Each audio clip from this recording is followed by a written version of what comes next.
Lord, may we serve you all our days, ever rejoice to sing your praise, as we together your wisdom seek.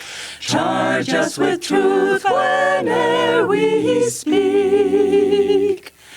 Lord, may we ever know your will.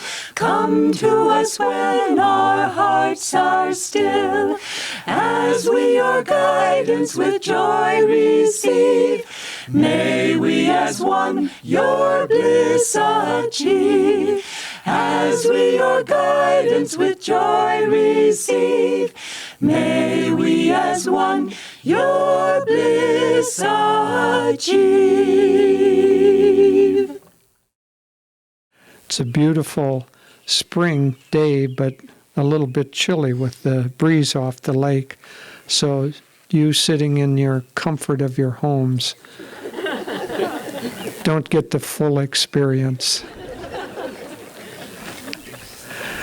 I'll read from Rays of the One Light. These are weekly commentaries showing the similarities between the Bible and the Bhagavad Gita.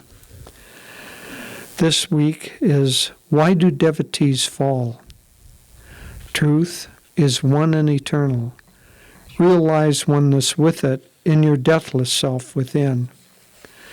The following commentary is based on the teachings of Paramahansa Yogananda.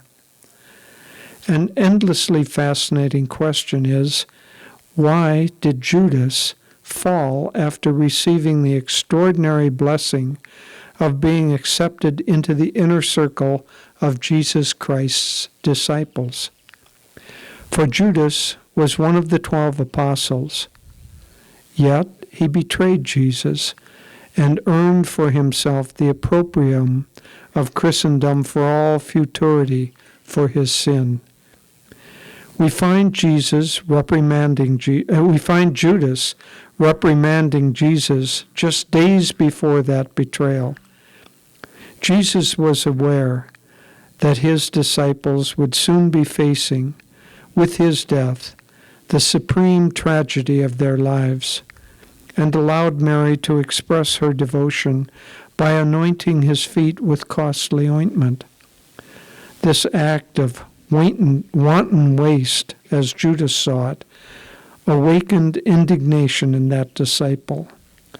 Why was not this ointment sold for 300 pence and given to the poor? This, he said, not that he cared for the poor, but because he was a thief and kept the purse and bare what was put therein. Then said Jesus, Let her alone. Against the day of my burying hath she kept this. For the poor always ye have with you, but me ye have not always. Doubt not the power of delusion. Respect it. Indeed, fear it, though not in the sense of cowering before it. For as Yogananda said, one is not safe until he attains nirvikalpa samadhi, the state of final union with God. Judas, through attachment to money, opened his consciousness to subtle influences, which may be called satanic, that drew his thoughts toward other related attitudes. The importance of worldly power, for instance, and of worldly influence. The Bhagavad Gita gives a graphic explanation of how easily the mind can be drawn downward once it begins to feed on wrong attitudes. In the 2nd chapter, Sri Krishna states, If one ponders on sense objects, there springs up an attraction to them. From attraction grows desire. Desire, impatient for fulfillment, flames to anger. From anger there arises infatuation, that is, the delusion that one object alone is worth clinging to the exclusion of all others. From infatuation ensues forgetfulness of the higher self. From forgetfulness of the higher self follows degeneration of the discriminative faculty. And when discrimination is lost, there follows the annihilation of one's spiritual life. At the first thought of delusion, Paramahansa Yogananda said, that is the time to stop it. Thus, through Holy Scripture, God has spoken to mankind. Om, Om, Om.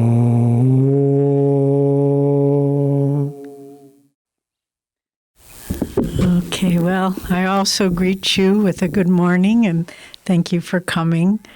And I see in the audience some of the players who put on the P.G. Wodehouse play yesterday, and we just want to thank you. I hope it's the first of many. It was just absolutely delightful.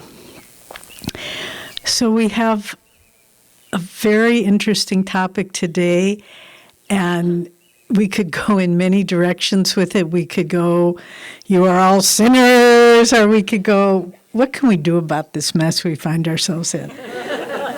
So let's use the second approach. But I want to start with reading one of Yoganandaji's beautiful prayer poems from Whispers from Eternity. This is, demand to set fire to the forest of darkness. I built a fire of devotion in the dark forest of delusion. Alas, the fire only smoldered. Then thou didst come and set fire to a few of my frailties. That fire quickly spread, consuming the bushes of my prickly desires, my tall, towering vanities, and the thick underbrush of my arrogance. The whole forest of my darkness is blazing, and I behold only thy light shining everywhere. I thank thee, Father, for thy help. Help me thus always. Let me open a path of light for all to follow. That's a nice one. So, when we're talking about how we stray from the path, fall off the path, get stuck in quagmire on the path. We've been there, done that. But there are tools that our Guru has given us to help us keep moving forward and not to get pulled down by all the distractions that are so omnipresent. And the first thing we'll talk about, there are three areas I want to share with you, and the problem and then the solution, or possible solution. I have a special guest who just came.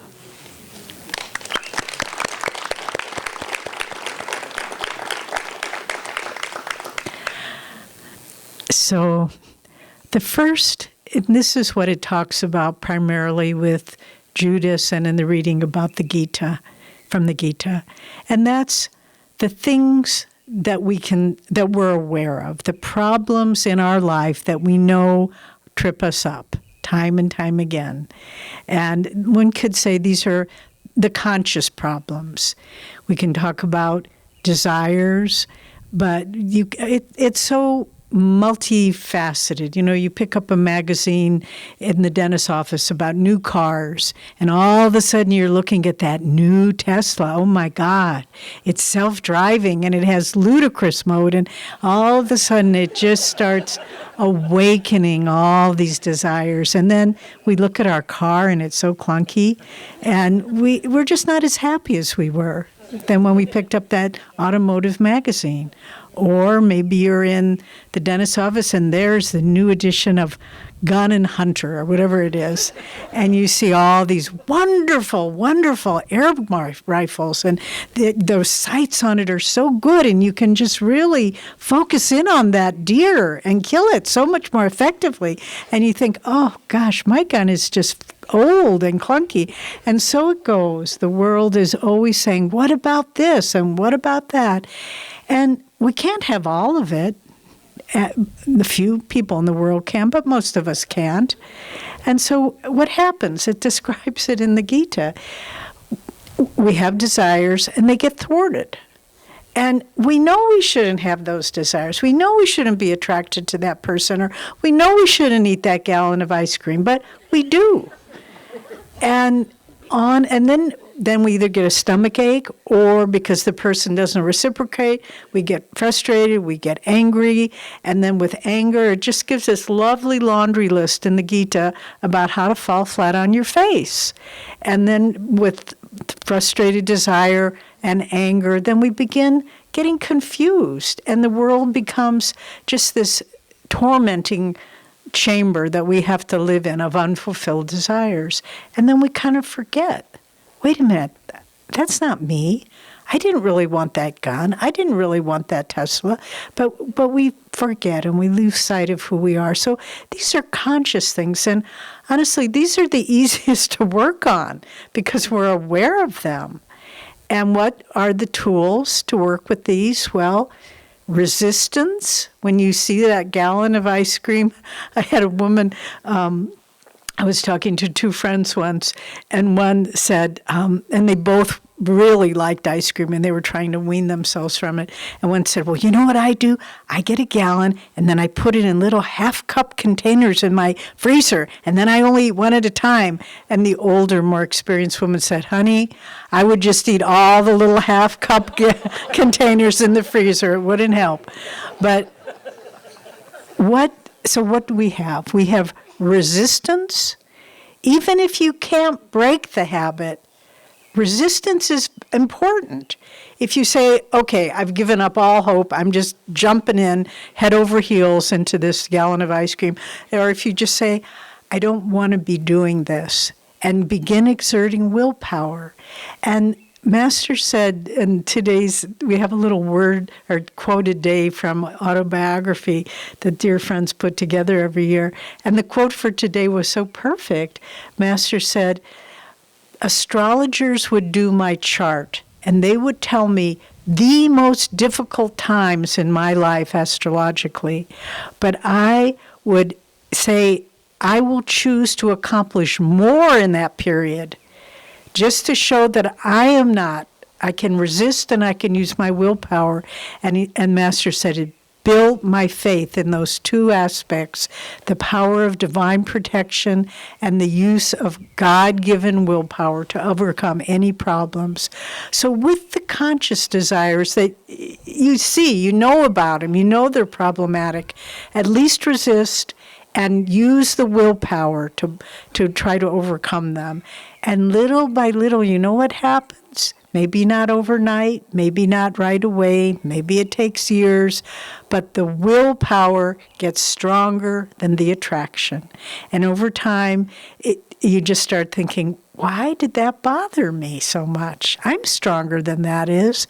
So that's the first level where delusion grabs us. And in a way, as I say, it's the easier one because you're aware of it. Now the harder one, the desires and the attachments and the things that make us go off the path, those are those subconscious patterns that seem so much a part of us that we're really not even aware they're there. So maybe there's a tendency to always justify. If somebody says, no, that you didn't do that right. Oh, yes, I did. What are you talking about? The pushback of the ego, that's really all it is. And it comes in a million different ways. Self-justification, lying, defensiveness, all these little patterns that we think are who we are, but they're not who we are. They're just tendencies and subconscious patterns that we've allowed to come along for the ride on the spiritual path, come along on the journey. And they're tricky because we're not always aware of them. You know, we can have the tendency to be, and I've seen people, to be critical, like anything that happens, they find the fault with it.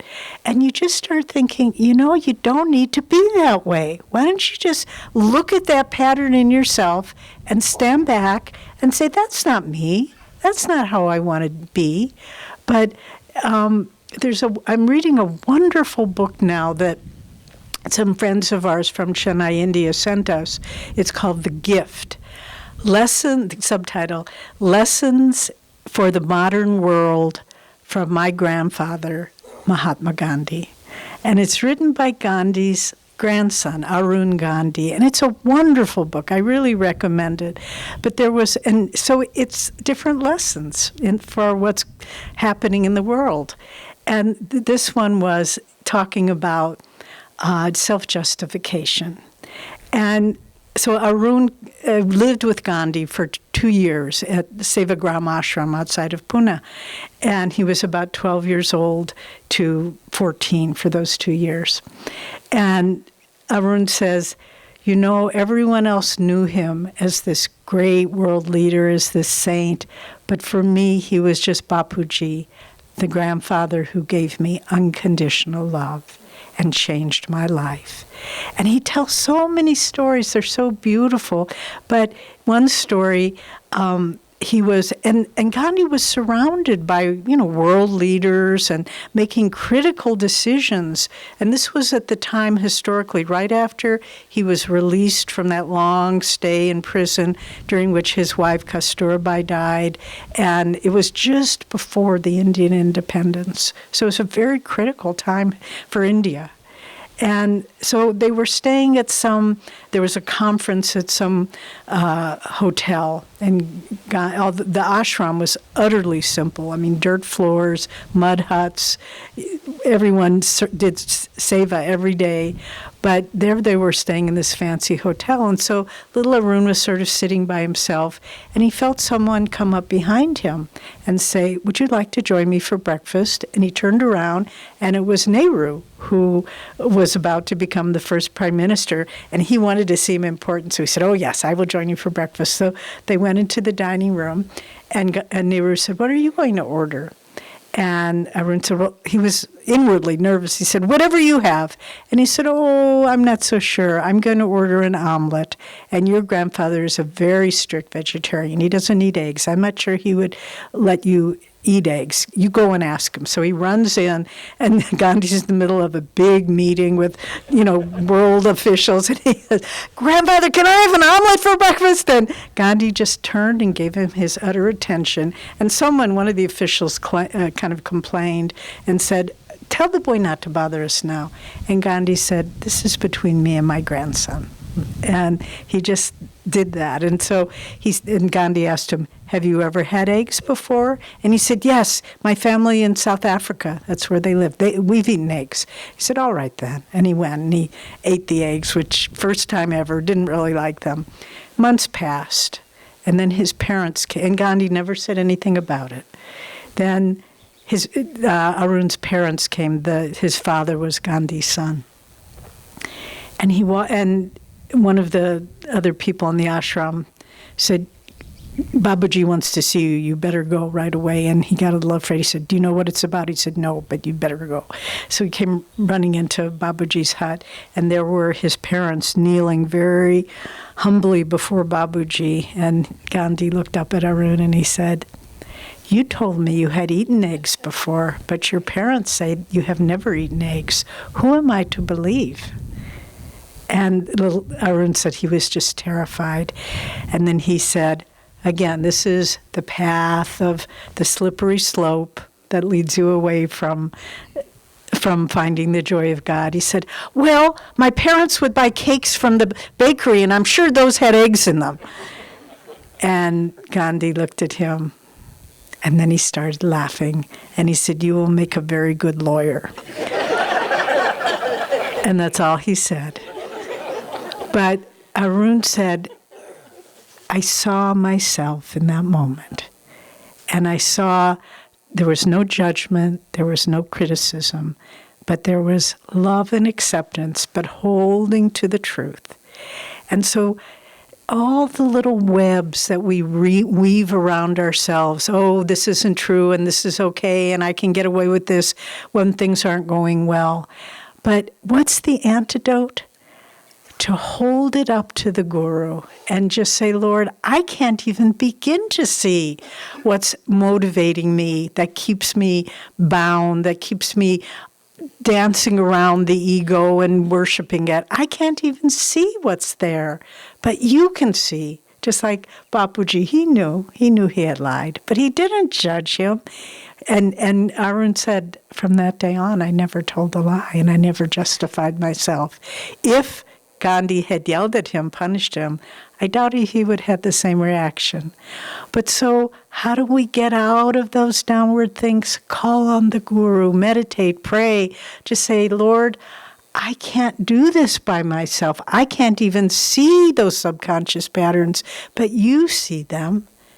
And please help me to see them so I can change. So in the affirmation we read, it was perfect, tied together with this, because these patterns are of the subconscious mind.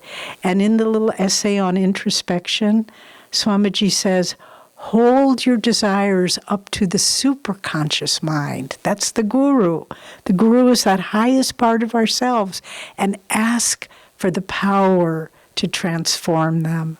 So it's a fascinating thing, but we have to be willing to question our first premises of who we are. Well, I always gossip. Well, I always take the biggest piece for myself.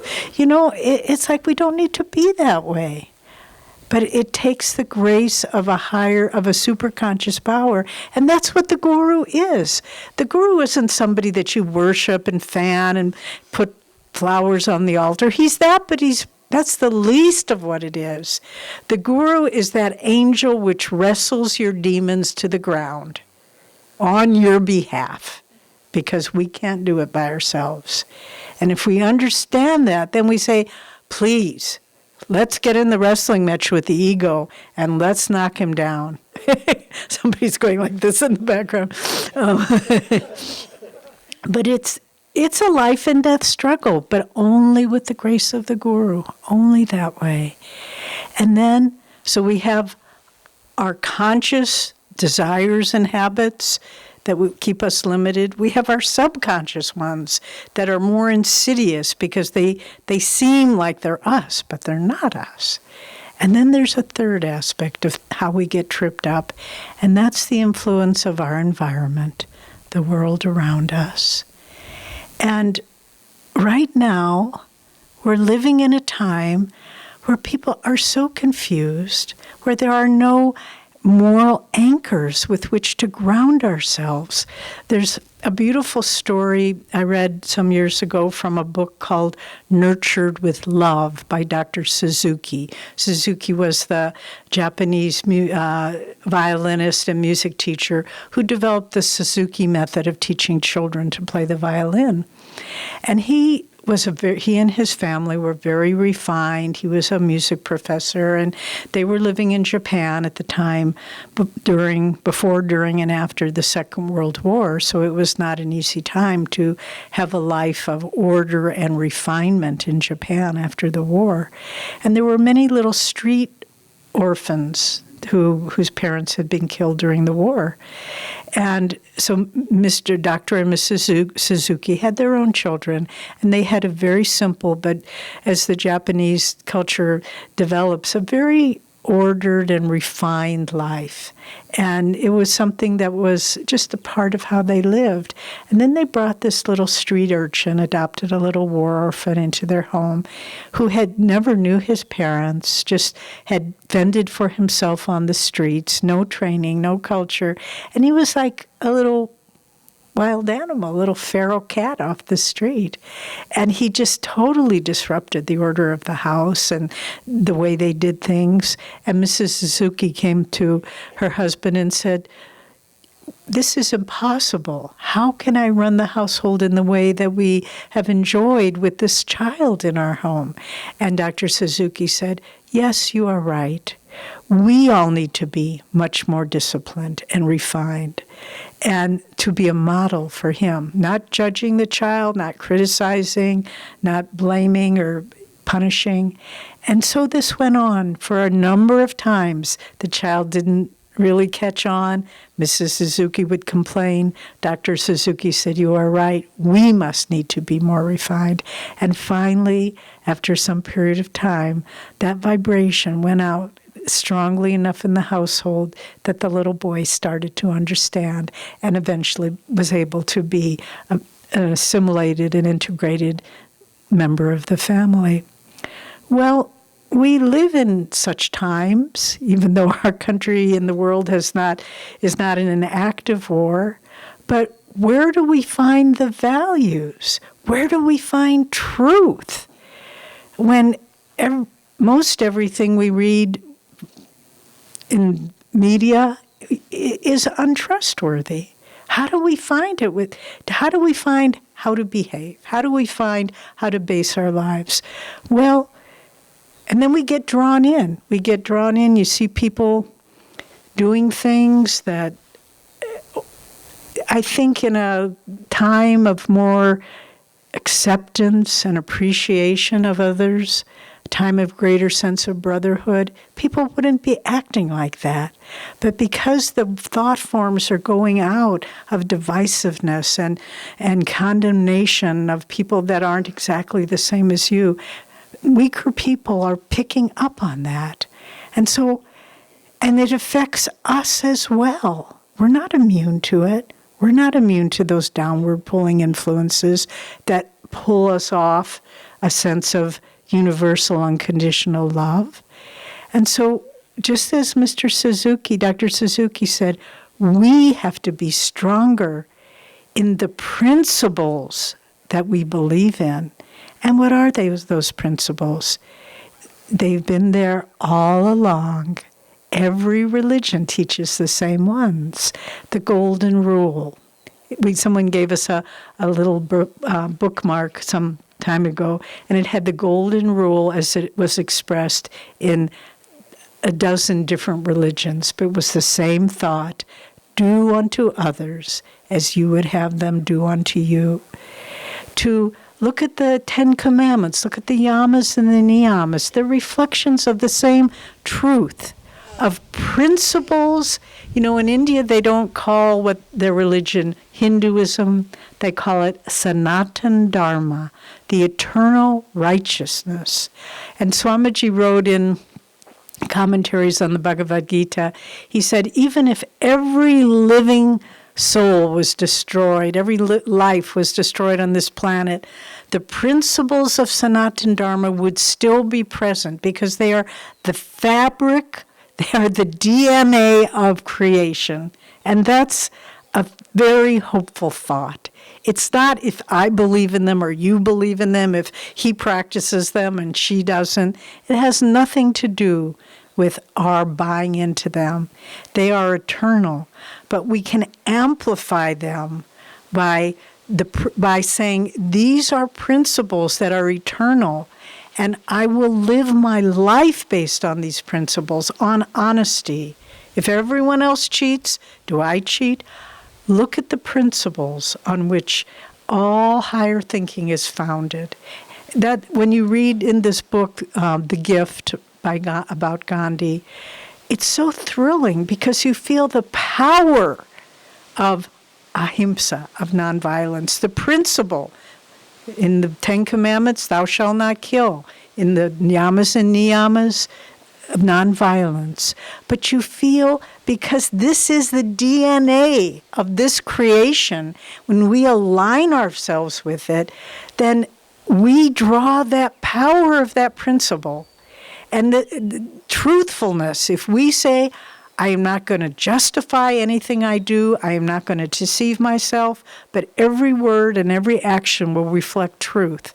We not only draw that power to ourselves, but we put it out. It becomes accessible to people in a time of confusion. We recently watched a movie which was okay, called A Wrinkle in Time. It was good and bad, but it's the struggle of this young girl trying to rescue her father who's lost in a time warp, essentially. The book was much better than the movie, but essentially there's this force called the It, and that's the force of darkness. And they explain it. Whenever there's a situation, what is the it? whenever there's a situation where someone might be jealous of someone else's accomplishments or perhaps cheat a little bit in their business, the it says, yes, let's do this, let's go there. And that's prevalent now. And Gandhi also said, materialism and morality increase in inverse proportion. So the more materialistic the world is, the more morality declines. The more morality declines, it's not that the world becomes poor, but it becomes not attached. It becomes free of the desire for power, for money, for sex, for all the celebrations of the lower chakras. And so we need to align ourselves with eternal principles, not only for ourselves, that's the least of it, but to supersede those confusing thought forms of there is no truth, there is no values, I can get away with anything, watch me do it. In our hearts, we know this is wrong. We can't fight the world out there in a physical way, but we can do our part to enhance the eternal principles that God has given us that are a part of not only the DNA of creation, but we are a part of creation. It's who we are. And if we deny it, if we look away, then we're only diminishing our own selves. We need heroes now. Heroes who stand up and say, truth is real, I will live for it. Nonviolence is real, I will live for it. The principles of Sanatana Dharma, of eternal values, they are real, and we all must join together and live it. And if even a small group of people can live in that way, some person on the other side of the world, some young person in China who is despairing now, saying, what has become of idealism? What has become of truth? And maybe as that despair starts to come, they feel a little breeze, and that breeze is sent out by the thoughts of people striving to live in truth. And those little thoughts uplift them, and they say, I will keep trying. I believe in this. I will not succumb to indifference, to despair, to valuelessness and immorality. So, how do devotees fall? By not resisting, by not calling on higher powers, by ignoring eternal truths. We don't have to go there. We can rise, and in our spiritual elevation, we can help many others who are also seeking the way out of delusion.